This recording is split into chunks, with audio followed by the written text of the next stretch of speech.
Hey guys, Tbull here. Today we're checking out a game in the Hyuga. Tier 5 premium Japanese battleship. There's the commander build. Generally regarded as one of the better battleships in the game. Certainly at Tier 5, although there's a few other contenders at that tier. Californian Warspite, New Dawn, Domination Mode game. And this is an interesting little map here. We're in the center spawn here, and we always talk about getting a battleship in the middle of the board. That's kind of where you want the piece to be eventually. It's like putting the queen in the middle of a chessboard. Powerful position as far as I understand. Not that I know anything about chess. But here I do know a little bit, and I can tell you, as soon as you can safely do it, that's where you want to do it, because you'll see already we can shoot into A, we can shoot into B, we can shoot into C. That's a lot of map control and control over the valuable parts of the map, the point producing points of the map, which is how controlling those is how we win domination mode games. So we're already in a strong position.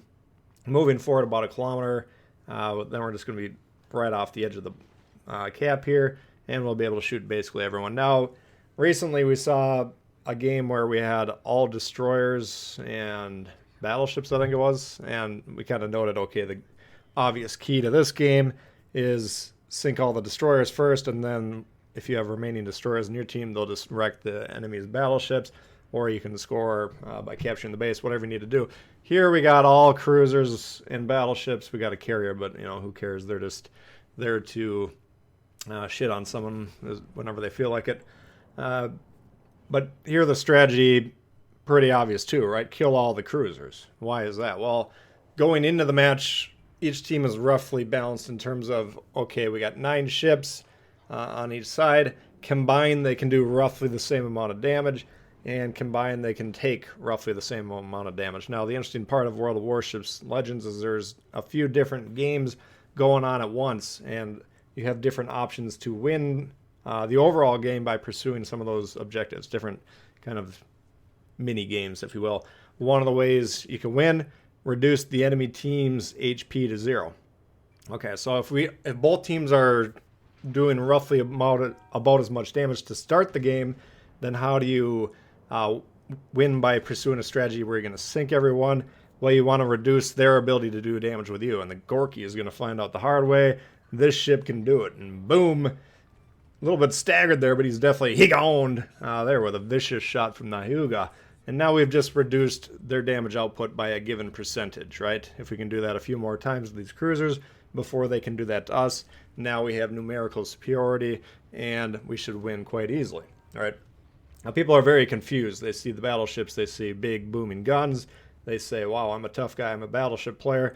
What they don't understand is battleships do less damage over the course of a match on average than cruisers. Damage per minute, if you do the statistics or do the math and calculate how much can this thing shoot, how much damage can it do potentially per minute. Well, you divide the 60 seconds by the reload, multiply by the number of guns, multiplied by the damage per hit, and then you got the damage per minute number. We'll do the same thing with the torpedoes. But if you actually do the calculations on cruisers and battleships side by side, you will soon realize cruisers have a much higher damage per minute, and to compensate for this, they're easier to kill, right? So, if you're paying attention and you're thinking about it at all, the strategy is obvious. Reducing the enemy team's ability to damage you at a quicker rate than they're doing to your team, that's how you're going to win the game. All right, now if we don't have a shot at the Omaha there, who's behind the island, but we have a broadside Normandy behind them, certainly we're going to go ahead and take that shot because it's a high percentage damage, or it's a decent chance percentage-wise that we can do some pretty good damage like we just saw there a moment ago.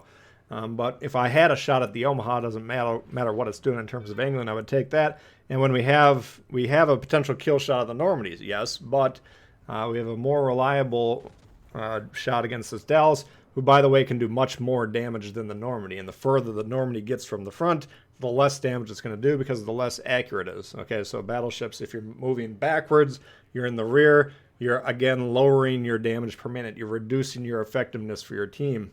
So you need to think about the game conceptually in terms of numbers. It's a game of averages, and it's a game of, kind of viewing your team as a set of HP, as a set of damage production, and whatever else. Obviously, it gets more complicated than that, but when we reduce it down to we're going to try and sink the enemy teams, that strategy is the easiest one to understand, and you win that by killing the more of the enemy ships quicker than they do to you. Pretty obvious. But bears repeating because, usually people want to shoot the battleships, right?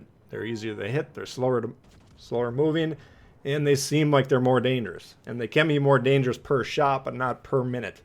Okay, that's the distinction. So anyway, and this is always assuming that ships are in position to actually shoot, right? If you're hiding behind an island, not doing anything, then I'm not saying that about the Omaha, because he can shoot over the island here.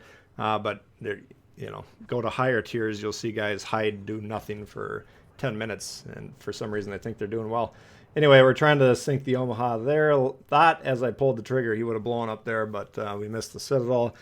And I'm trying to help capture this base. You can see now we're basically directly in the middle of the board here. Was a little worried about this ship directly to the south of me. I think it's still the Normandy, because he does have a decent shot at me right here. But we do have plenty of HP. We just popped the heel. We'll be nearly full health again. And, okay, well, we might as well take another shot here. He's still broadside to us. He's not really paying attention over here. So we're trying to capture the base, trying to get these ships off the board. And you can see the side that we've been projecting power into has been reduced by 93,166 HP for that flank, right? So that's why there's basically no ships left over there. And, that and the other guys on my team shooting at them, obviously. And red, they had the numerical advantage up top here, up on A. They took their time moving into A, unfortunately for them. We've captured B about a minute, 2 minutes, 3 minutes ago, whatever. That's been producing points since. But they're just getting around to trying to capture the base here. So they're down ships, they're down score, and they're down point production. Those are three bad things to be down on. Okay, so we're just trying to prevent them from gate A at this point in time. Oh, Chung King, come on. I got to shoot at that. You kidding me? Any Asian cruiser.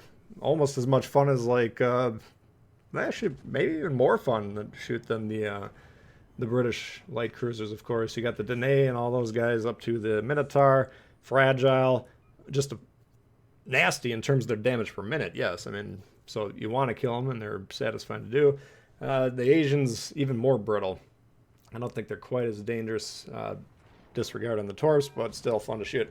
Trying to blow up this emerald here, and we're noticing, okay, we got 3 kills, we got 3 ships left, and all 3 of those ships' last known positions were in my firing range, so I'm trying to find a good spot here where I can potentially get a Kraken. Now, getting a little bit unlucky, or maybe I'm just aiming poorly against that emerald, was hoping he would have died here, but I was trying to flip my guns over here to shoot this thing. Now, he's going again behind a long island.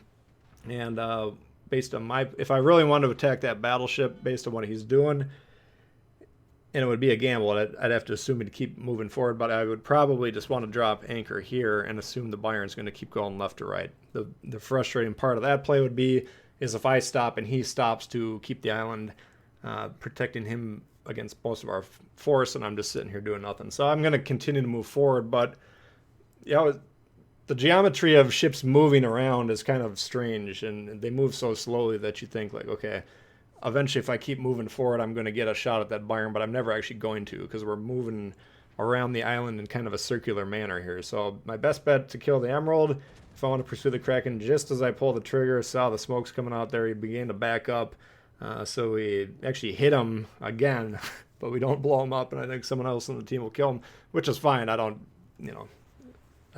I'm a double strike man, not a Kraken man. I'll take a Kraken when I can, of course, but I'm not going to lose sleep over it. But again, now we're not going to be able to hit this Byron, right, realistically. So realizing that at this point in time, and especially seeing him turn off, I'm just going to commit to beating down this carrier, which is also a good time for all, except for the carrier player, of course. He's going to notice me probably threatening him and spotting him and begin to bomb me. Of course, the carrier can attack you at any point in time. All they got to do is have enough time to get the planes towards you, and there's nothing you can really do about it. But my guys, you can see they're moving to the southwest of the map. They're going to begin to pressure him just enough time for me to get these guns off. And once we get him spotted again, we'll begin to discharge our load all over this guy, and we'll see what sort of a sticky situation he finds himself in. And we do, in fact, finish him off screen there, and the game will end. So that's a look at the Hyuga for you guys. Hope you did enjoy it. If you did, please hit the thumbs up. New to the channel, consider subscribing. Lots of World of Warships coming all the time. Questions, comments, leave them below. Love to hear from you guys, and I'll see you later. All right, peace.